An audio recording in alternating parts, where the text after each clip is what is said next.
نحمده ونستعينه ونستغفره ونعوذ بالله من شرور انفسنا ومن سيئات اعمالنا من يهده الله فلا مضل له ومن يضلل فلا هادي له واشهد ان لا اله الا الله وحده لا شريك له واشهد ان محمدا عبده ورسوله اما بعد يا ايها الناس اتقوا ربكم الذي خلقكم من نفس واحده وخلق منها زوجها وبث منهما رجالا كثيرا ونساء فاتقوا الله الذي تساءلون به والارحام ان الله كان عليكم رقيبا يا ايها الذين امنوا اتقوا الله وقولوا قولا سديدا يصلح لكم اعمالكم ويغفر لكم ذنوبكم ومن يطع الله ورسوله فقد فاز فوزا عظيما وان اصدق الكتاب الله وخير الهدي هدي محمد وشر الأمور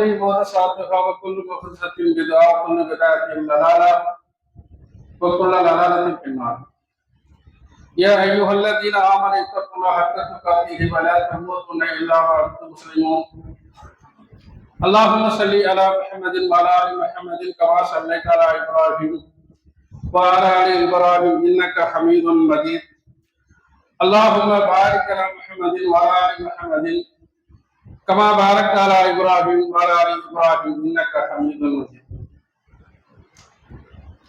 நிச்சயமாக புகழும் புகழ்ச்சியும் ஏகனாகிய அல்லாஹ் தஆலாவுக்கு அவனையே வணங்குகின்றோம், அவருடனே உதவி செய்கின்றோம். நபிகள் நாயகம் ஸல்லல்லாஹு அலைஹி வஸல்லம் அவர்கள் அல்லாஹ்வுடைய திருத்தூதரும் அடியாரும் ஆவர் நான் உறுதியாக நம்புகின்றேன்.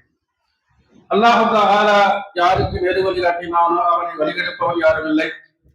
அவன் யாரை வெளியிட்டு விட்டுவிட்டானோ அவனை நேர்வழி செலுத்தவும் யாரும் இல்லை. நிச்சயமாக விதமான சொல்லையே சொல்லுங்கள், அனாதைகளிடத்திலே பரிவோடு நடந்து கொள்ளுங்கள். இன்னும் எவனை கொடுத்து நீங்கள் அஞ்சுகின்றீர்களோ அந்த அல்லாஹுவை அஞ்ச வேண்டிய முறைப்படி அஞ்சு கொள்ளுங்கள். இன்னும் முஸ்லிம்களாக தவிர நீங்கள் கவனிக்காதீர்கள். அன்பிற்கினிய எல்லாம் வல்ல அல்லாஹ் தஆலாவின் நல்லடியார்களே, அருமைக்குரிய சகோதர சகோதரிகளே, தாய்மார்களே, பெரியோர்களே, அல்லாஹுடைய மாபெரும் கருணையினால் அவன் நம் மீது கடமையாக்கிய ஜும்மாவுடைய வணக்கத்தை நிறைவேற்றுவதற்காக, அவருடைய அருள்வாய்களை அறிந்து கொள்வதற்காக புனிதமிக்க இந்த ஜும்மா தினத்தில நாம் எல்லாம் இங்கே திரளாக குழுமியிருக்கின்றோம். இந்த நல்ல தருணத்தில எதிர்ப்பை சந்திக்கும் சத்தியம் என்கிற தலைப்பில சில செய்திகளை இந்த வார ஜும்மா தின செய்தியாக உங்களுக்கும் எனக்கும் ஞாபகப்படுத்திக் கொள்ளலாம் என்ற பேராவலோடு இந்த ஜும்மா உரையினை ஆரம்பம் செய்கின்றேன். பொதுவாக ஆதம் அலைஹிஸ்ஸலாம் அவர்கள் முதல் நபிகள் நாயகம் ஸல்லல்லாஹு அலைஹி வஸல்லம் அவர்கள் வரை இந்த தூதுத்துவ செய்தியை, சத்தியத்தை, உண்மையை மக்களிடத்திலே போதிக்கும் பொழுதெல்லாம் அவர்கள் கடுமையான மன உழைப்புகளுக்கும் பிரச்சனைகளுக்கும் மத்தியில்தான் இந்த ஏகத்துவ பிரச்சாரத்தை செய்தார்கள். எத்தனையோ நபிமார்கள் இந்த சத்திய கொள்கை மக்களிடத்திலே சொல்லும் பொழுதெல்லாம் அதிலே சுகபோகத்திலே வாழ்ந்தவர்கள், வசதி படைத்தவர்கள், சமூகத்திலே பெரியவர்கள் என்று சொல்லக்கூடிய மதிக்கக்கூடிய மக்கள் அவர்கள்தான் முதலிலே இந்த சத்திய மார்க்கத்தை, சத்திய கொள்கையை எதிர்த்தார்கள். அதற்கு மிக முக்கியமான காரணம் சமூகத்திலே அவர்களுக்கு கிடைக்கும் புகழும் மரியாதையும் இந்த கொள்கையை ஏற்றுக்கொண்டால் காணாமல் போய்விடும். நமக்கென்று ஒரு முக்கியத்துவம் தரப்படாது என்ற ஒரே காரணத்தை தவிர வேறு எந்த காரணமும் கிடையாது. நபிகள் நாயகம் ஸல்லல்லாஹு அலைஹி வஸல்லம் அவர்கள் மக்கள் மத்தியில ஒரு விஷயத்தை சொல்லி காட்டுகின்றார்கள். எந்த அளவிற்கு என்று சொன்னால், நபிகள் நாயகம் ஸல்லல்லாஹு அலைஹி வஸல்லம் அவர்கள் அன்றைக்கு வாழ்ந்த மக்கா குறைஷிகளிடத்துல ஒரு வேடான பகுதிக்கு மலைக்கு வர சொல்கிறார்கள். மக்கள் எல்லாம் ஒன்று குழுமி இருக்கிறார்கள், சொந்தக்காரர்கள், நண்பர்கள். அந்த ஊர் மக்கள் எல்லாம் அந்த மலையிலே ஒன்று திரண்டிருக்கின்ற பொழுது நபிகள் நாயகம் ஸல்லல்லாஹு அலைஹி வஸல்லம் அவருடைய தன்னுடைய கேரக்டரை, தன்னுடைய குணாதிசயத்தை மக்களிடத்திலே சோதித்து பார்க்கிறார்கள். எப்படி சோதித்து பார்க்கிறாங்க? அந்த மக்களிடத்திலே கேட்கிறாங்க, பின்னால் இருந்து ஒரு கூட்டம், மலைக்கு பின்னால் இருந்து ஒரு கூட்டம் உங்களை தாக்க வருகிறது என்று சொன்னால் நீங்கள் நம்புவீர்களா என்று கேட்கிறாங்க. கேட்ட உடனே அந்த மக்கள் பதில் சொன்னாங்க, நீங்கள் அல் அமீன், அல் சாதிக், நம்பிக்கையாளர், நேர்மையாளர் என்று சொல்லி சான்று பகர்ந்தார்கள். அப்பொழுதுதான் நபிகள் நாயகம் ஸல்லல்லாஹு அலைஹி வஸல்லம் அவர்கள், நான் அல்லாஹ்வுடைய தூதர், அல்லாஹ் என்னை தூதராக தேர்ந்தெடுத்திருக்கிறார் என்று சொன்ன மாத்திரத்தில் முதல் எதிர்ப்பு எங்கிருந்து வருகிறது? அவர் குடும்பத்திலிருந்து வருகிறது. யார் எதிர்க்கிறா? அபூ லஹப், அவருடைய பெரிய தந்தை. அவர் செய்யறாரு, நீ நாசம்பவத்தில் போன்னு சொல்லி மண்ணை வாரி தூக்கி எறிகிறார். அப்ப இந்த கொள்கையை சொன்ன மாத்திரத்துல அவன் எப்படிப்பட்டவர்னா, நபிகள் நாயகம் ஸல்லல்லாஹு அலைஹி வஸல்லம் அவர்கள் குழந்தை பருவத்திலே குழந்தையாக இருக்கின்ற பொழுது குழந்தை நபிகள் நாயகம் ஸல்லல்லாஹு அலைஹி வஸல்லம் அவர்கள் குழந்தைக்காக இந்த செய்தியை கேட்ட மாத்திரத்தில் 2 அடிமைகளை விடுதலை செய்தவர்கள். அப்படிப்பட்ட அன்பு சொந்தக்காரர்கள். அந்த அபூ லஹப் சொல்றா, நீ நாசமா போவோம். என்ன காரணம்? நபிகள் நாயகம் ஸல்லல்லாஹு அலைஹி வஸல்லம் அவர்கள் தனிப்பட்ட வெறுப்பா? ஒரு காரணம் கிடையாது. என்ன காரணம்? இந்த கொள்கை. இந்த கொள்கையை சொன்னால், இந்த கொள்கையை ஏற்றுக்கொண்டால், இந்த சத்தியத்தை எடுத்துக்கொண்டால் மக்கள் செய்வான். அதனால் ஆதாயம் அடைகின்றவர்கள், அதனால் பேரு புகழும் அடைந்தவர்கள். எங்க இந்த கொள்கை மக்களிடத்திலே புகுந்தால் நமக்கு கிடைக்கின்ற மரியாதை, நமக்கு கிடைக்கின்ற சுகம், நமக்கு கிடைக்கின்ற பொருளாதாரம் எதுவுமே நமக்கு கிடைக்காது. அப்ப என்ன செய்யறாங்க? நபிகள் நாயக காலத்துல இருந்தாலும் சரிதான், நபிமார்கள் காலத்துல எடுத்துக்கிட்டாங்க. நூஹ் நபி எடுத்துக்கிட்டீங்கன்னா அவங்க சொல்றாங்க, அவங்க போதனை செஞ்சத, அவங்க தாவா செஞ்சது அல்லாஹ் குர்ஆன்ல சொல்லியே காமிக்கிறான். ரொம்ப ஜனவந்தேகமா சொல்லணும்னா அவங்க மக்கள் கிட்ட போய் சொல்றாங்க, அல்லாஹ் கிட்ட சொல்லி காமிக்கிறாங்க. என்ன சொல்லி காமிக்கிறாங்க? நான் உங்களை பகலிலும் அழைத்தேன், இரவிலும் அழைத்தேன், இந்த பக்கமா போய் அழைச்சேன், இடது பக்கம் வலது பக்கமாக அழைச்சேன், எல்லா வகையிலும் அழைச்சேன், அல்லாஹ் இவன் வந்து நிராகரிச்சுட்டாங்க அப்படிங்கிறாங்க. இன்னும் சொல்ல போனா மக்கள் கிட்ட போய் கேட்கிறாங்க, எனக்கு எல்லாமே அல்லாஹ்வுடைய கருவூலம் எல்லாம் எனக்கு தெரியும் சொல்லடா, இதனால எனக்கு ஏதாவது நன்மை கேட்டனா, கூலி கேட்டனா அப்படிலாம் கேட்கிறாங்க. அதற்கு அந்த மக்கள் என்ன தெரியுமா சொல்றாங்க? உன்னோட ஒரு கூட்டம் இருக்கு தெரியுமா, உன்னை பஸ்ட் நாங்க நம்பல. அதுக்கு அவன் என்ன காரணம் சொன்னான்? எங்கிற மாதிரி சாப்பிடுறீங்க, எங்கிற மாதிரி தூங்குறீங்க, எங்கிற மாதிரி மலஜலம் கிடைக்கிறீங்க, நீங்க எப்படி இறைத்துக்காக இருக்க முடியும் என்று கேள்வி பண்ணனா, கிண்டல் பண்ணனா. அது மட்டுமல்ல, அவர் என்ன செஞ்சாங்க? சில நபிமார்களை என்ன செஞ்சாங்க? ஊரை விட்டு வெளியேற்றினாங்க. சில நபிமார்களை கொலை செய்தார்கள். இப்படி எல்லாம் வரலாறு நெடுகிலும் சத்தியத்தை எடுத்து சொன்னால், சத்தியத்தை ஏற்றுக்கொண்டால் அந்த மக்கள் படுகின்ற எண்ணங்கள், துயரங்கள் சொல்லி மாறாது. இன்றைக்கு வரைக்கும் இந்த சத்தியத்தை மக்களிடத்தில் எடுத்து சொன்னோம்னா நீ சாதாரணமா நீங்களே அனுபவிச்சிருப்பீங்க. ஒருத்தர் கல்யாணம் பண்ண நினைப்பாரு, இந்த மார்க்கத்துல சில பேர் என்ன செய்வாங்கன்னா, அல்லாஹ் வந்து இந்த மார்க்கத்துல முழுமையாக நுழைந்து விடுங்கன்னு சொல்றாங்க. சில பேர் என்ன செய்வாங்கன்னா, கேரக்டர் வைஸா நல்ல கொள்கை அப்படின்னு செய்வாங்கன்னா பேசாம கண்ணுக்குள்ளே வச்சுக்கிடுவாங்க.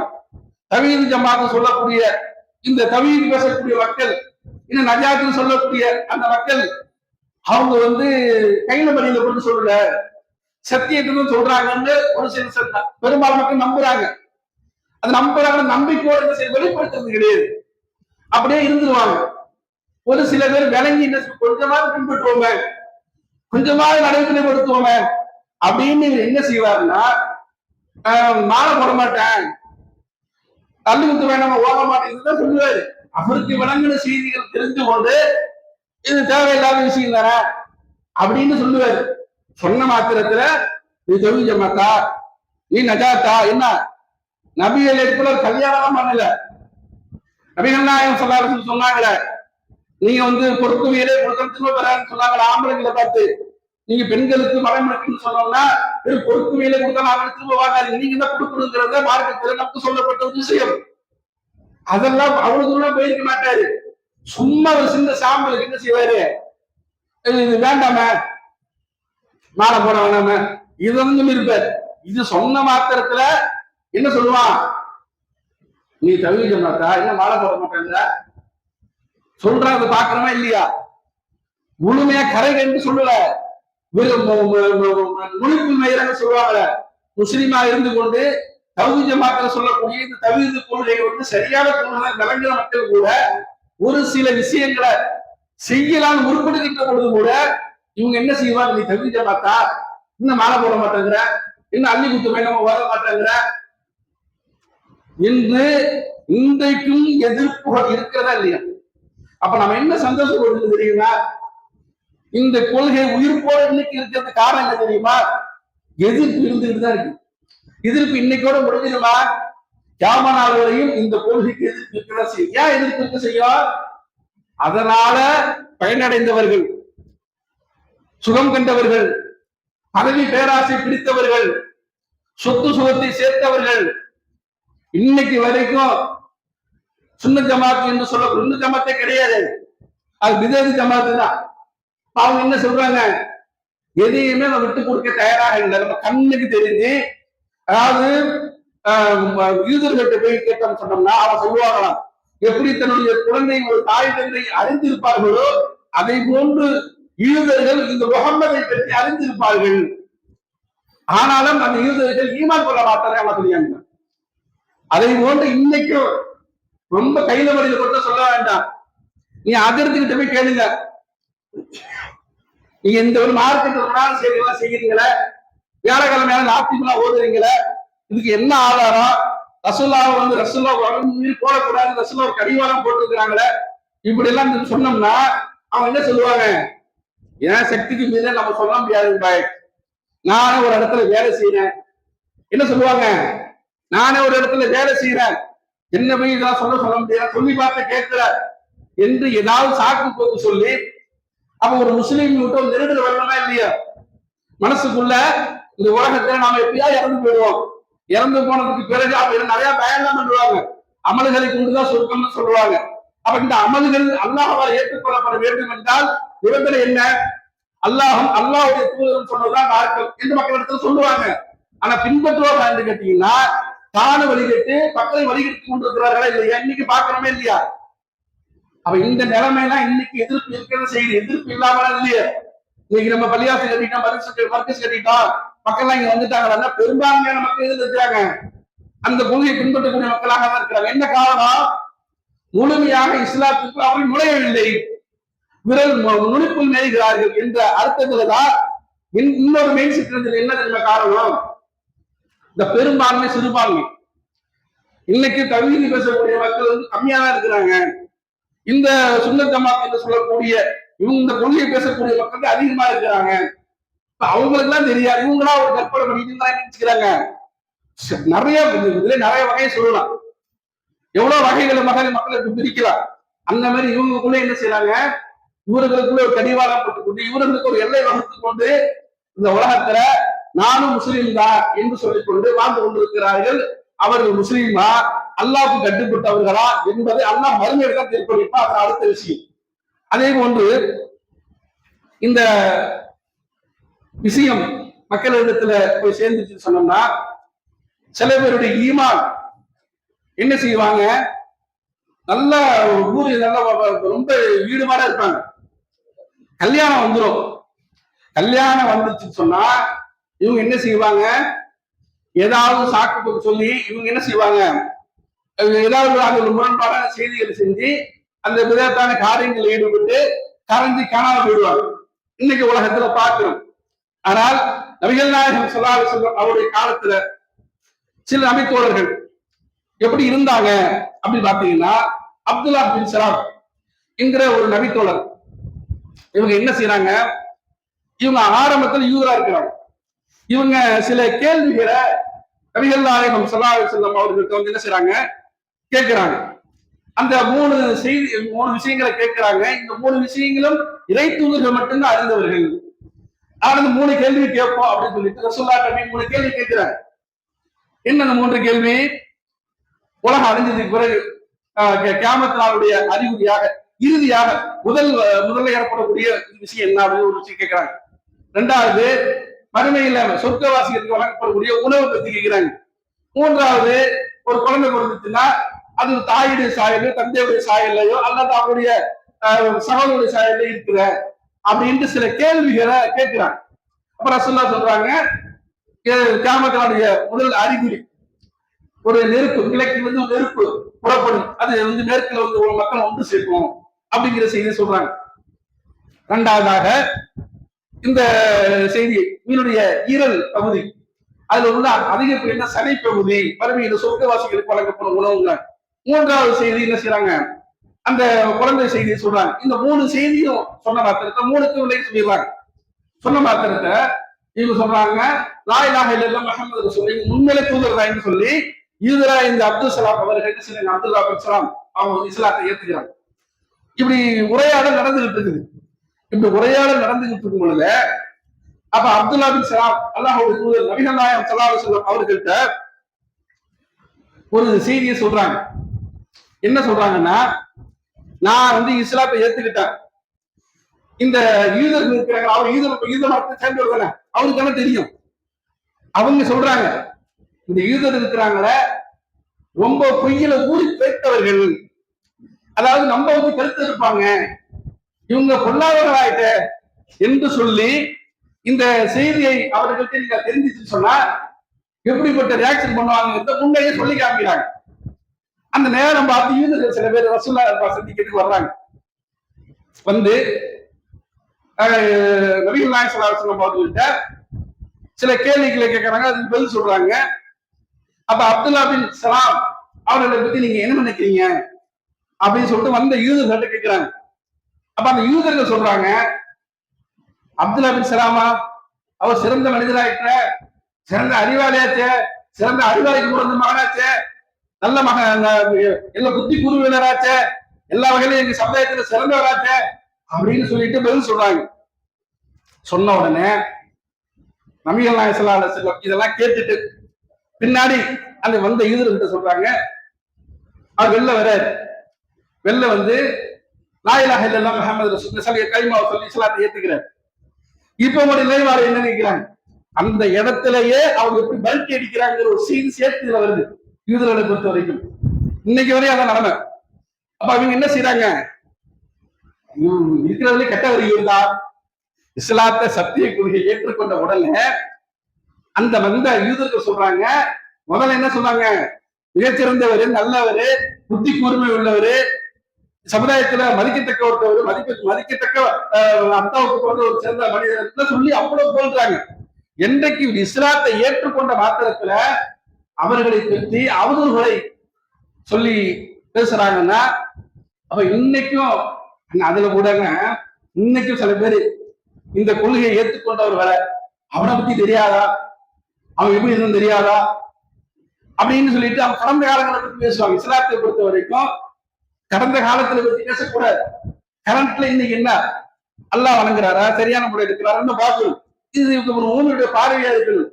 அதே யூதர்கள் என்ன சொன்னாங்க, அதே போன்று இன்னைக்கும் சில பேர் என்ன செய்றாங்க, அவர்கள் சமுதாயத்துல கிடைக்கிற அங்கீகாரத்தை பார்த்து அவர்களுக்கு கிடைக்கிற மரியாதையை பார்த்து பொறாமைப்பட்டு கூட சில பேர் என்ன செய்றாங்க, புழுதி வாரி ஏத்துறாங்களா இல்லையா, பேசுறாங்களா இல்லையா. அப்ப அப்துல்லா பின் சலாம் என்ன செஞ்சாங்க, அந்த நேரத்துல சொல்லப்பட வேண்டிய செய்தி என்னன்னு கேட்டீங்கன்னா, அப்படி சொன்ன வார்த்தகத்துல இவங்க கவலைப்படல. எதை பத்தி, இவன் வந்து சர்டிபிகேட் கொடுத்து இவன் நல்லவன் சொல்லணுங்கிற தேவையில்லைங்கிற அளவுக்கு என்ன செஞ்சாங்க, அவர்கள் இஸ்லாத்திலே பயணித்தார்கள் அப்துல்லா பின் சலாம். ஆனா இன்றைக்கு நமக்கு என்ன நிலைமை, இந்த ஜமாத்துல பயணிப்பாரு, நல்ல மனிதரா இருப்பாரு, என்ன செஞ்சிருப்பாரு. அவரை பத்தி இது குறை சொல்லிட கூடாது. குறைக்கு அப்பாற்பட்ட மனிதனா குறைந்த மனசு இருக்குதான் செய்யும். கோவப்பட்டிருப்போம், சூழ்நிலைகள் ஏதாவது பேசியிருப்போம். உடனே இந்த மனசனுடைய புத்தி என்னன்னு கேட்டீங்கன்னா நிறைய நன்மையை செஞ்சிருப்பார். இந்த சமுதாயத்தை எதுக்கு நிறைய விஷயங்களை பாடுபட்டிருப்பார். ஒரு சில விஷயங்கள் முடிவெடுத்துக்கலாம் சொல்லாம இருந்திருக்கான். அந்த செய்தி அவரை பாதிக்க செஞ்சிருக்கான். அதோடு நாம வந்து உலகிடலாமே அப்படிங்கிற முடிவுக்கெல்லாம் வரலாம். ஆனா அப்துல்லா பின் சலாம் என்ன நீங்க என்ன வேணும் சொல்லிக்கிற வார்த்தை, அல்லாவுக்கும் எனக்கும் ஒரு பந்தம் இருக்கிறது, அவன் என்னை பொறுத்துக் கொள்வான் என்ற எண்ணத்தில் அவர்கள் படிச்சார்கள். அப்படிதான் நாமும் இருக்கணும். அப்ப நம்ம முஸ்லீமா இருந்தோம்னு சொன்னோம்னா நம்மளை யாரும் ஒண்ணுமே சொல்ல மாட்டாங்க, யாரும் ஒண்ணுமே பேச மாட்டாங்க. வாடாட்டாங்க வாடாதுன்னு சொல்லுவாங்க, 10 கமலை விருத்தி வைப்பாங்க, எதிர்பார்க்க கூடாது. மனுஷர்களே இன்னைக்கு என்ன செய்யுங்க, 10 பேர் விரும்புவோம், 4 பேர் விரும்ப மாட்டான். அப்படிதான் மனிதனுடைய இயல்பு. அப்ப இந்த கொள்கைக்கு அதுதான். இந்த கொள்கையை புரிந்து கொண்டவர் என்ன செய்வாங்க, அதை அழகான முறை சொல்லுவாங்க. புரிந்து கொள்ளாத மக்கள் என்ன செய்வாங்க, அவதூறுகளை அல்லவி சிதம் செய்வாங்க. அப்ப அதை புரிந்து கொள்ளக்கூடாது, அது பெரிய விஷயம் எடுத்துக்க கூடாது. அடுத்து பாத்தீங்கன்னா மிக முக்கியமான விஷயம், சைது அபி வக்காஸ் என்ற நபித்தோழரை பற்றி கேள்விப்பட்டிருப்பீங்க. சொர்க்கத்திற்கு நன்மையாக கூறப்பட்ட 10 நபித்தோழர்கள் மிக முக்கியமான நபித்தோழர், அனுபவ வாய்ந்த நபித்தோழர். இன்னும் போர்கள்ல இவர்கள் கலந்து கொண்டால் அந்த அம்பு எழுதினால் அவ்வளவு பராக்கிரமசாலி, அவ்வளவு திறமசாலி, அவ்வளவு அறிவாளி. இவங்க இஸ்லாத்தை ஆரம்பத்தில் ஏத்துக்கிறாங்க. ஏத்துக்கிட்டு இந்த செய்தி அவங்களுடைய தாயாருக்கு தெரியுது. தாயாருக்கு தெரிந்த மாத்திரத்துல அவங்க என்ன செய்யறாங்கன்னா கடுமையான ஒரு போராட்டம், உள்ளிருக்கும் போராட்டம் சொல்லுவாங்க. வீட்டுக்குள்ள உட்கார்ந்துகிட்டு என்ன செய்யறாங்க, சாயிது பின் அபி வக்காஸ் ரலியல்லாஹு அவர்கள்ட்ட வந்து ஒரு விஷயத்தை சொல்லி காமிக்கிறாங்க. நீ யார முகமது, நீ இஸ்லாத்தை ஏத்துக்கிட்டியாம்ல, என்ன ஊர்வலகத்துல இப்படிலாம் இன்னைக்கு பேசுறாங்களா இல்லையா? ஊர்வலம் போனியா, தொழுதியா, பயணம் போன வந்துட்டு இருக்கியா, உன் வேலை நம்ம அதை பார்த்தியா, அப்படி தாய்மார்களோ கொண்டாட்டியோ சொல்றது பார்க்கணுமா இல்லையா? அன்னைக்கு அந்த அம்மையார் தாயார் என்ன செஞ்சாங்க, இந்த இஸ்லாத்தை சொல்லிட்டு இந்த வீட்டுக்குள்ள வரக்கூடாது. என்ன சொல்றாங்க, இஸ்லாம் என்று சொல்லி பேர சொல்லிட்டு வரக்கூடாது, முகமது தூதராக ஏற்றுக்கூடிய வரக்கூடாது. அதோட அவங்க நிக்கல. அவங்க வந்து ஒரு உள்ளிருக்கு போராட்டம் பண்றாங்க. எப்படின்னா, நான் இன்னும் சாப்பிட மாட்டேன், நான் தண்ணி குடிக்க மாட்டேன் என்று சைது அபி வக்காஸ் ரலியல்லாஹு அவர்கள்ட்ட கடுமையான போராட்டம் பண்றாங்க. பொதுவாக நம்மளை பொறுத்த வரைக்கும் அம்மா தாயாரை அதிகமா விரும்புவோம். உலகத்துல யாருமே தாயாரை விரும்பாதவர்கள் யாருமே இருக்க முடியாது. தாயின் மீது அன்பு அதிகமா தான் ஆண்கள் பெண்களாக இருந்தாலும். அப்ப என்ன செய்து இவங்க அதை சொல்லி மிரட்டி பாக்குறாங்க. அப்ப இவங்க சொல்லக்கூடிய வார்த்தைகள் என்ன தெரியுமா, நீ 100 முறை உனக்கு உயிர் கொடுக்கப்பட்டு 100 முறை இறந்தாலும் சரிதான், இந்த முகமதை விட்டு இந்த கொள்கையை விட்டு நான் வரமாட்டேன்னு சொல்றேன். எப்படிப்பட்ட மன உறுதி! அவ எப்படி இருக்கணும், நம்ம கிட்ட இந்த கொள்கை வந்து சத்தியம் வந்து சொன்னா எதிர்ப்பு வரவே செய்யும். நீங்க சத்தியத்தை விட்டுருங்க, விஸ்வாசத்தை விட்டுருங்க. நல்லது நீங்க வெளியில 4 இடத்துல போய் நீங்க மேலக்காவையில ஏதோ ஒரு இடத்துல நோண்டி கிடக்குது, நோண்டி கிடக்குதுன்னு சொன்னோம்னா 4 பேர் அழைச்சிக்கிட்டு போய் அதை சரி பண்றதுக்கு போறீங்க. அந்த ஊராட்சியில இருந்து அந்த கவர்மெண்ட்ல இருந்து வருவாங்க, அவங்க யார் இதை செய்ய சொன்னாங்க கேட்கிறான் இல்லையா? நல்லதுதான், நீ நல்ல விஷயங்களை கவர்மெண்ட் செய்யறதுக்கு இருக்கிறீங்க, அங்க மறுபடி அதை செய்ய சொல்லுவானா இல்லையா? அப்ப நல்லது செய்ய போனா எதிர்ப்பு வரதே செய்யும், நல்லது செஞ்ச எதிர்ப்பு வரதே செய்யும். அப்ப என்ன நினைக்கணும், இந்த சத்தியத்தை சொன்னால் 10 கம்பளை விட்டு நம்மளை விரிச்சு வரவேற்க மாட்டாங்க. இன்னும் சந்தர்ப்பவாதிகள், சுயநலவாதிகள் என்ன செய்வாங்க, சந்தர்ப்பத்தை எதிர்பார்த்திருக்கக்கூடியவர்கள், இவன் பழைய காலத்துல என்னென்ன செஞ்சிருந்தாலும் எதையாவது மைனஸ் சொல்லி அவனை கேரட்டு டேமேஜ் பண்ற வேலையை செய்வாங்க. இதையெல்லாம் நம்ம முஸ்லீம்களாக பூமியாக குறிப்பாக இந்த ஏகத்துவ கொள்கையாக ஏற்றுக்கொண்டவர்கள், அது யார வேணாலும் இருக்கிற பொறுப்புல இருக்கிறார், பொறுப்புல இல்லாம இருக்கலாம், உறுப்பினராக இருக்கலாம், யாரா இருக்கிறார், எதுல இருக்கணும், உறுதியா இருக்கணும், கொண்ட கொள்கையில் உறுதியாக இருக்கணும். அதைத்தான் நபித்தோழர்களும் சரி நபிமார்களும் சரி இந்த உலகத்துல அல்லாஹ் நமக்கு வாழ்க்கையில ஒரு படிப்பீராக ஆக்கி கொண்டிருக்கான். அப்ப இதையெல்லாம் நம்ம ஆழமாக நம்முடைய மனதில் எடை போட்டு முடிந்தவரை இந்த உலகத்தை வாழ்கின்ற காலம் எல்லாம் இந்த நன்மையான காரியத்தில் சத்தியத்தில் இருப்பதுல உறுதியாக இருக்க வேண்டும். அதே நேரத்துல நமக்கு ஏற்படுகின்ற சோதனைகள் பிரச்சனைகளை தூசி மாதிரி தட்டி விட்டுக்கிட்டு போய்கிட்டே இருக்கணும். அப்படிங்கிறதுதான் இந்த வரலாறுகளிலிருந்து நமக்கு கிடைக்கின்ற பாடல்களும் படிப்படிகளும் என்பதை சொல்லி என்னுடைய முதல் உரையை நிறைவு செய்கின்றேன். வாஹித் ராமன் அல்ஹம்துலில்லாஹி ரப்பில் ஆலமீன். அஸ்ஸலாமு அலைக்கும் வரஹ்மத்துல்லாஹி வபரகாத்துஹு.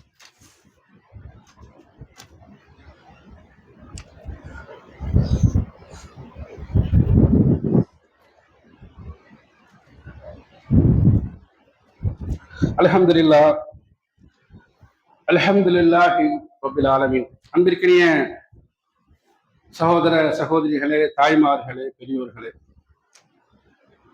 இந்த இறைவைப்பு சிறுக்கை பற்றி சொல்லாத நபிமார்களே கிடையாது. எல்லாரும் அதிகமாக இந்த உலகத்துல தன்னுடைய கோம்புகளுக்கு சமுதாயத்தவருக்கு சொன்ன மிக முக்கியமான செய்தி, அல்லாஹ்வுக்கு இணை வைக்கக்கூடாது. ஆதம் அலைஹிஸ்ஸலாம் காலத்திலிருந்து இறுதியாக வந்த நபிகள் நாயகம் ஸல்லல்லாஹு அலைஹி வஸல்லம் அவர்கள் வரை சொன்ன தூதுத்துவ செய்தியுடைய மிக முக்கியமான சாரம்சம் அல்லாஹ் மட்டும் வணங்க வேண்டும். குர்ஆன்ல அல்லாஹ் சொல்லி காமிக்கிறான், இன்னல்லாஹ லா யக்ஃபிரு ஐ யுஷ்ரிக பில்லாஹ் வ யக்ஃபிரு மா தூன தாலிக லிமன் யஷா வ மன் யுஷ்ரிக பில்லாஹ் ஃபக்திர இஸ்மன் அஸீமா அலிமான்னு சொல்லிட்டு, எனக்கு தனக்கு இணை கற்பிக்கப்படுவதை அல்லாஹ் என்ன செய்வான்? மன்னிக்கவே மாட்டார். அதை தாண்டி பிற பாவங்களை தான் நாடினால் மன்னிப்பேன் என்று குர்ஆன்ல நமக்கு தெளிவான ஒரு வசனம் வழிகாட்டுதல் நமக்கு இருக்குது. இதுல குறிப்பா ஒரு விஷயம் நம்ம தெளிவா சொல்ல வேண்டும் என்று சொன்னால், நபிகள் நாயகம் ஸல்லல்லாஹு அலைஹி வஸல்லம் அவர்கள் ஒரு செய்திய ஒரு சஹாபா ஒரு நபித்தோழருக்கு சொல்லி காமிக்கிறாங்க. என்ன சொல்லி காமிக்கிறாங்கன்னா, நபிக்க அப்படிங்கிறாங்க. அவரு என்ன சார் ரசூலி கேட்கிறார். அப்ப ரசூல்லா கூப்பிட்டு சொல்றாங்க, நான் என்ன சொல்லி கொடுக்கணும் அதை மட்டும் சொல்லணும். நான் உனக்கு சொல்லி கொடுக்க வந்த தூதர், அப்ப நான் சொல்றதுதான் நீ சொல்லணும். இப்படி ஒரு செய்தி, ஒரு அடிப்படை இருக்குது. அதே போன்று இன்னொரு நபித்தோழர் என்ன செய்யறாருன்னா, அல்லாஹ்வுடைய தூதரை நீங்களும் அல்லாஹ் நாடியது நடந்து விட்டதுன்னு சொல்றாங்க. இது மேலோட்டமா பார்க்கும் பொழுது நமக்கு என்ன செய்திங்க, சாதாரண செய்தியாக தெரியும். நபிகள் நாயகம் ஸல்லல்லாஹு அலைஹி வஸல்லம் அவர்கள் சுருங்க சொல்லி பெருசா விளங்க வைக்கக்கூடியவங்க, அந்த ஆற்றல் படைத்தவர்கள். அவங்க அதை சொல்லி கேட்கிறாங்க, என்னப்பா அல்லாஹ் நானும் எப்படி ஒரே சமயத்துல நாட முடியும்? அல்லாஹ் நாடினால் பிறகு அந்த காரியத்தை செய்ய திருப்பி சொல்லுப்பான்னு சொல்றாங்க. அப்ப வார்த்தைகள்ல கூட இணைவிப்பு வந்துவிடக் கூடாது என்பது நபிகள் நாயகம் ஸல்லல்லாஹு அலைஹி வஸல்லம் தெளிவாக இருந்தது சொன்னால், அப்ப இந்த இணைவிப்புங்கிறது எவ்வளவு ஒரு பயங்கரமான ஒரு விஷயம். அல்லாஹ்வுக்கு பொறுக்காத விஷயம், அவனுக்கு பொருந்தாத விஷயம். உதாரணத்துக்கு கணவன் மனைவி எடுத்துக்கிறீங்க. கணவனுக்கு மனைவி காலையில இருந்து அவனுக்கு என்னென்ன பணி வேலையெல்லாம் எல்லாமே செஞ்சிடறாங்க, எல்லாம் செஞ்சிடறாங்க, எதுலையுமே குறை வைக்கவே இல்லை. இரவுல மட்டும் அவங்க வேற ஒருத்தவங்க போயிட்டு வந்துடுறாங்க. கணவனுக்கு கொடுக்க வேண்டியது கணவனுக்கு கொடுக்கல. காலையில இருந்து எனக்கு இப்படிலாம் பரிகார செஞ்சாங்க, என்ன கண்ணு முன்னா இப்படி பார்த்துக்கிட்டாங்க அப்படின்னு கணவன் சொல்லுவானா, அவன் இந்த பெண்ணை படைக்கல, இவனும் படைக்கப்பட்டவன். அந்த படைக்கப்பட்ட அந்த மனைவியை காலில இருந்து அவனுக்கு அவ்வளவு உபகாரம் இருந்துருக்காங்க, நைட்ல மட்டும் வேற ஒருத்தர் போயிட்டு வந்தா அவன் பொறுத்துக்குருவானா? நம்ம இடத்துல நினைச்சு பாருங்க. சாதாரண மனுஷன், நம்ம படைக்கல, படைக்கப்பட்ட இதனுடைய படைப்பு நம்ம எல்லாம் சேர்த்து வச்சுட்டா, அந்த சேர்த்து வச்ச படைப்புல பகலுக்குள்ள செஞ்சுட்டாங்க, நைட்ல மட்டும் நான் வேற ஒருத்தர் இருக்குன்னு சொன்னா அதை நீங்க ஏத்துக்கிறீங்களா? எவ்வளவு கோவம் வரும். சாதாரண கோவம் வருமா? சொல்றாலும் கூட போயிடும், அவ்வளவு கோவம் வரும், நியாயமான கோவம். அதுவே தானங்க படைச்சவன். அவன் படைச்சு நம்மள ஒரு வயசை கொடுத்து நம்மளுக்கு நல்லது கெட்டது செஞ்சு எப்படிலாம் வாழுது, இப்படி எல்லாத்தையும் அல்லாஹ் கொடுத்துருக்குற. நீ என்ன செஞ்சுக்கிட்டு இருக்கீங்க? பெரும்பாலான மக்கள் அதுல எவ்வளவு அசட்டைகளாக இருக்கிறாங்க தெரியுமா? யாரோ எவ்வளவு செஞ்சுக்கிட்டாங்க, எனக்கு என்னன்னு நிறைய பேர் போறாமா இல்லையா? இன்னைக்கு வரைக்கும் இந்த ஹத்தம், சந்தனக்கூடு, இதெல்லாம் இன்னைக்கு மக்கள்கிட்ட நீங்காம இருக்கிறது மிக முக்கியமான காரணம். பல காரணங்கள், அது மிக முக்கியமான காரணம் என்ன தெரியுமா? நமக்கு என்ன எவனா இதை செஞ்சுட்டு அவன் நரகத்துக்கு போயிட்டு போறான், சுரகத்தை அல்லாஹ் பார்த்துட்டு போறான், அல்லாஹ் பார்த்துக்கணும் அப்படி சொன்னோம்னா, அப்ப இந்த இஸ்ரவேலுடைய சமுதாயம் என்ன செஞ்சுச்சு? ஒண்ணு நன்மை ஏறி தீமையை தடுத்தாங்க. ஒருத்தவங்க நன்மையை மட்டும் செஞ்சா தீமையை தடுக்க மாட்டான். இன்னொரு குரூப்பு தீமையை செஞ்சா நன்மைக்கு எதிராக இருந்தா. அப்ப அல்ல யாரை காப்பாத்தினான்? நன்மை ஏவி தீமையை தடுத்தவர்களை. அவங்க விசாம இருக்கிறையா? என்னப்ப சனிக்கிழமை மீன் பிடிக்க கூடாது அதான் சொல்றான், இப்படி பிடிக்கிறீங்களா சொல்லும் பொழுது அவங்க அதை கேட்கல. இந்த நடுநிலைமைவாதிகள் சொன்னாங்களே, இன்னைக்கு இருக்காங்களே. உங்க வேலை என்ன பார்த்துட்டு போங்கப்பா. ஏதாவது வந்தீங்களா போனீங்களா, ஒரு மாசம் 2 மாசம் இருந்தீங்களா, போலீஸ் கேஸ் போகாம போகுதுக்கா, ஏதாவது சொல்லி அவன் தீமையை தடுத்தா கூட அதை கிண்டல் பண்றது கேள்வி பண்றதோ இன்றைக்கு உலகத்தில் அனுபவிச்சுட்டு இருக்கிறோமா இல்லையா? எவ்வளவு பெரிய பாவம். அல்ல சொல்றான், மற்ற பாவங்களோட நான் தான் மன்னிச்சிருவேன், இதை மட்டும் நான் மன்னிக்கவே மாட்டேன் என்று சொல்லி காமிக்கிறானே. அப்ப எப்பேற்பட்ட அது சொல்றான், இருக்கிற அநீதியிலே மிகப்பெரிய அநீதி எதுன்னு கேட்டீங்கன்னா தனக்கு இணை கற்பிக்கப்படுவதுதான். அப்ப நபிகள் நாயகம் ஸல்லல்லாஹு அலைஹி வஸல்லம் அவர்கள் சொல்லி காமிக்கிறாங்க, என்னுடைய கபரை விழா நடக்கும் இடமாக ஆக்கிறார், ஒரு பாகம் சோத்துக்கு ஒரு சோறு பகல் என்பது போல நபிகள் நாயகம் ஸல்லல்லாஹு அலைஹி வஸல்லம் அவர்களை அவருடைய அந்த வாக்கை கரெக்டா நம்ம புரிஞ்சுக்கிட்டோம் சொன்னோம்னா இந்த சிறுக்கான காரியத்தை பெரும்பாலான மக்களை விட்டு விட்டுருவாங்க. அப்ப நம்மளுக்கு பெரிய அதிர்ச்சி யாரு? நம்ம பஸ்ல பேசுவோம், இருக்கிற அதிர்ச்சியிலேயே பெரிய அதிர்ச்சி யாரு? நபிகள் நாயகம் ஸல்லல்லாஹு அலைஹி வஸல்லம். இருக்கிற மௌலானாலே பெரிய மௌலானா யாரு? நபிகள் நாயகம் ஸல்லல்லாஹு அலைஹி வஸல்லம். இருக்கிற பெரியாரே பெரிய பெரியார் யாரு? நபிகள் நாயகம் ஸல்லல்லாஹு அலைஹி வஸல்லம். எல்லாத்தையும் நம்ம ஒத்துக்கிறோம்ல. ஒண்ணு. இன்னொரு பாயிண்ட் என்னன்னு கேட்டீங்கன்னா, நபிகள் நாயகம் ஸல்லல்லாஹு அலைஹி வஸல்லம் காலத்துல அப்துல்லான்னு ஒருத்தன் பேர் வச்சுக்கிட்டு இருந்தான், யூசுப்னு வச்சுக்கிட்டு இருந்தான். ரசூல்லா இஸ்லாத்தை சொல்லல. நல்லா புரிஞ்சுக்கிறீங்க, அடிப்படை புரிஞ்சுக்கிறீங்க. ரசூல்லா இஸ்லாத்தை சொல்லல, ரசூல்லா புனர் நிர்மாணம் செய்தார்கள். என்ன செஞ்சாங்க? நீனப்ப கல்லையும் வெள்ளையும் வணங்கிட்டு இருக்க, அல்லாஹ் அப்துல்லான்னு பேர் வச்சிருக்கிற, அல்லாஹ் தானே வணங்கு, அல்லாவோட அடிமைதான் நீங்க என்று சொல்லும் போது அவன் என்ன செஞ்சா, நாங்க அல்லாஹ் இல்லைன்னு சொல்லவே இல்லையே, லாத்து உஷா மனாத்துங்கிற தெய்வங்களை சேர்த்து வணங்குதானா சொல்றோம். அது அப்படியே இன்னைக்கு சொல்றாங்களா இல்லையா? இன்னைக்கு நீங்க மக்கள்கிட்ட சொன்னீங்கன்னா நாங்க அல்லாஹ் தானே வணங்குறோம், நாங்க தர்காவுக்கு போலிய, தர்காவுக்கு போனாலும் என்ன செஞ்சிடும், உமா மாவிளக்கு ஏத்துறோம். அந்த அக்கசமட்ட கேள்வி போனீங்கன்னா தெரியும், இன்னைக்கு இருக்குது விமானத்துல அந்த மாவிளக்குன்னு ஏற்றுவாங்க, திரி ஏற்றி மாவிளக்கு ஏற்றுவாங்க. இன்னைக்கு நான் பேசிக்கிட்டு இருக்கிறேன், நானா அது திண்டம் தான் மாவிளக்கு ஏற்றி அந்த ரவுண்டா வெள்ளையா இருக்கும், அதை திரிய தூக்கி கூட சாப்பிடுவோம். நாகூர்ல போய் படுத்து கிடந்தோம், மக்களை படுத்து கிடக்க நினைச்சிட்டு இருக்க மாதிரி. இன்னைக்கு இருக்கிற இவ்வளவு மக்கள்ல யாருமே அதை பத்தி தெரியாத மக்களா, வானத்துல குதிச்சவங்கள. அப்ப என்ன நினைக்கணும், உங்க கூட தான் நாங்க வாழ்ந்துகிட்டு இருக்கிறோம், உங்களை போன்ற மனுஷர்கள் நாங்க. அப்ப அல்லாஹ் ஒரு விஷயத்த சொல்லி இருக்க, அல்லாஹ்வுடைய தூதர் ஒரு விஷயத்த சொல்லி இருக்க. நீங்க என்ன கேட்டா, வளமை எங்க ஊர்ல இப்படிதான் நடக்கும், எங்க ஊர்ல காலகாலமா நடக்கும், இதுதானங்க அன்னைக்கு மக்கள் பேசிக்கணும்னு சொன்னாங்க. அவங்களுக்காக அட்ரஸ் இருந்துச்சு, நபிமாருடைய வணக்கத்தலங்களா ஆக்கிட்டார். இன்னைக்கு அட்ரஸ் இருக்குதா? சரி, ஒருத்தவங்களுக்கு அவுளியான்னு சொல்லணும்னு யார் சொல்லணும் சொல்லுங்க? ஒருத்தவங்களுக்கு இறைநேசன் சொல்லணும்னு யார் சொல்லணும்? அல்லாஹ் தானே சொல்லணும். அல்லாஹ் சொல்லியிருக்கிறான் இல்லையா? சில பேர் சொல்லியிருக்கான், 10 நபித்தோழர்கள் சொல்லியிருக்கான், ரசூல்லா சொல்லியிருக்கான், பேருக்கு எவ்வளவு பேர் அல்லாஹ் அறிவிச்சு கொடுத்து நபிலா சொல்லியிருக்கிறான். அவங்க இறைநேசர்கள், அவுளியாக்கும் சொல்லலாம். அது அல்லாத நாமள இறைநேசர் அவுளியாக்கும் சொன்னோம்னா நல்லா சிந்திச்சு நடுநிலையோட சிந்திச்சு பாருங்க. ஒருத்தவங்க இறைநேசர் அவுளியான்னு நம்ம சொல்றதுக்கு தகுதி இருக்கா? அவர் நல்லவரா கெட்டவனும் நமக்கு தெரியுமா? அது தீர்ப்பு என்ன நமக்கு தெரியுமா?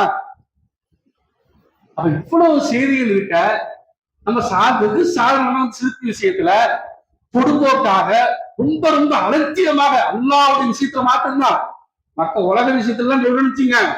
அதெல்லாம் கண்ணுல விளக்கண்ணி ஊத்திக்கிட்டு, இந்த அரபுல வந்திருக்கு விசா வந்திருக்கு, என்ன சொல்லு அதை சொல்லு இதை சொல்லு எனக்கு புரியலையே, ஏன்னு சொல்றாங்க. ஏன்னா என்ன? எவ்வளவு விஷயங்களை உலக விஷயங்களை கேள்வி கேட்கிறோம். மார்க்க விஷயத்தை பொறுத்த வரைக்கும் நம்ம என்ன சொல்றோம், நம்ம அவளே ஆயிட்டோம், நம்ம அதிகாரி ஆயிட்டோம், நம்ம எல்லாம் தெரிஞ்சுக்கிட்டோம். அப்படி தெரிஞ்சாலும் என்ன செய்யுது, அவன் அநீதி பண்ணானா அவன் அவனுக்கு உள்ளது, நமக்குள்ளது கிடையாது அப்படி நம்ம ஒதுக்கி போறவ. அப்ப இஸ்ரவேலுக்கு நடந்து நமக்கு நடக்காதுன்னு என்ன கேரண்டி? கிட்டத்தட்ட கியாமத்துடைய கடைசி இவ்வளவு நம்ம உட்கார்ந்துருக்கோம், அப்படிப்பட்ட ஒரு காலத்துல வாழ்ந்துட்டு இருக்கோம். இன்னும் சொல்ல போனோம்னா எந்த சமுதாயம் சந்திக்காத ஒரு விஷயத்தை நம்ம சந்திக்க இருக்கிறோம் இன்ஷா அல்லாஹ்.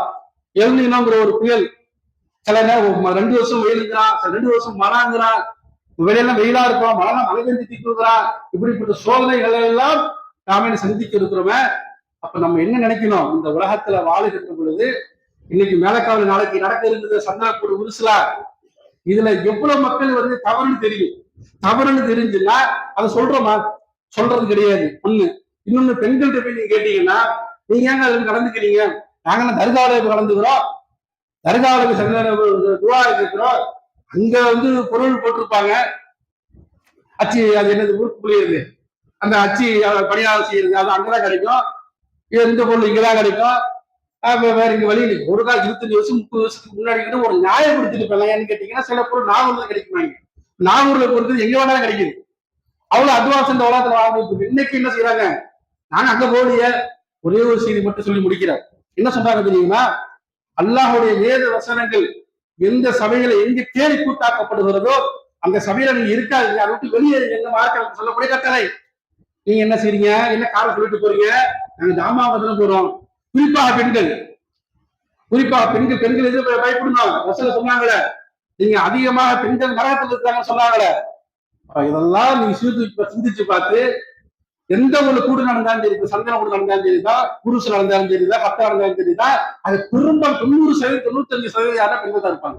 கேட்டாங்க சொல்ல முடியாம இந்த பொருள் வாங்க தானே போறோம், ஜாமான் வாங்க தானே போறோம், தட்டுத்தனா வாங்க போறோம், இதாவது காரணம் சொல்லி நியாயப்படுத்துறீங்களே, நீங்க அல்லாஹ் அஞ்சு கொள்ளுங்க. இதுதான் நம்ம இறுதியாக சொல்லக்கூடிய உபதேசம். முடிந்த அளவுக்கு இந்த மக்கள் வராம போனா நடத்துவாங்களா? இது சிம்பிளான ஒரு கொஸ்டின். எந்த அளவுக்கு மக்கள் வரத்து குறைகிறதோ நிறைய ஊர்களை குறைஞ்சு போச்சு. இன்னும் சில ஊர்கள்ல வீரியமே நடக்குது. அப்ப அதை தடுக்கணும்னா மக்கள் கலந்து கொள்ளாமல் இருப்பதுதான் சிறந்தது என்பதை விளங்கி முடிந்த அளவுக்கு அது ஒரு அல்லாவுடைய வசனங்கள் கேள்விக்குத்தாகப்படுகின்ற இடங்கள்ல பங்கெடுக்காமல், அல்லாவுடைய நகரத்தில் இருக்கக்கூடிய அந்த இடங்கள்ல பங்கெடுக்காமல் முடிந்த அளவுக்கு தவிர்த்துக் கொண்டு சொன்னால் அதன் மூலமாக இந்த சமுதாயத்துக்கு நன்மை கிடைக்கும், உங்களுக்கு நன்மை கிடைக்கும், உண்மையான சத்தியத்தை நோக்கி இந்த மக்கள் வருவார்கள். அதற்கு காரணமாக நாம் இருக்கலாம் என்று சொல்லி என்னுடைய இந்த 2வது உரையை நிறைவு செய்கின்றேன். வாயில்லாமல் அலமதுல்லாஹி ரப்பில் ஆலமீன். அஸ்ஸலாமு அலைக்கும் வரஹ்மத்துல்லாஹி வபரகாத்துஹு.